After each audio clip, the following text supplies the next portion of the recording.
लग्न समारंभात पिवळी साडी नेसण्यामागे धार्मिक, सांस्कृतिक आणि परंपरेशी जोडलेले अनेक अर्थ आहेत. नंबर 1. लग्नाच्या आधी हळदीला वधूला पिवळी साडी नेसवतात. हळद ही शुद्धीकरण आणि सौंदर्य वाढवणारी मानली जाते. पिवळा रंग हा त्याचंच प्रतीक असल्यामुळे वधू पिवळ्या साडीत असते. नंबर 2. पिवळा रंग म्हणजे आनंद, शुभ संकेत आणि नवीन सुरुवात. लग्न हे नव्या आयुष्याची सुरुवात असल्यामुळे पिवळ्या रंगाला विशेष स्थान दिलं गेलंय. नंबर 3.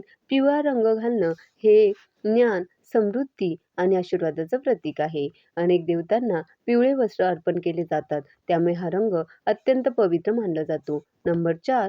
पिवळा रंग मनाला प्रसन्न करतो आणि सकारात्मक ऊर्जा देतो असं मानलं जातं. म्हणूनच वधूच्या आयुष्यात आनंद आणि सुख यावं म्हणून हा रंग वापरतात. पण प्रत्येक भागातील प्रथा, परंपरा वेगवेगळी आहे. मुख्य मंगलाष्टक आणि विवाह सोहळ्यात वधू लाल, हिरवी किंवा पैठणी साडी नेसते. कारण हे रंग सौभाग्य, प्रेम, समृद्धी आणि वैवाहिक जीवनाचं प्रतीक मानले जातात.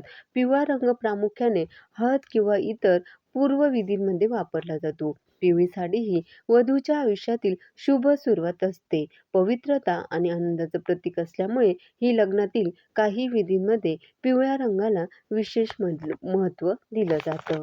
धन्यवाद.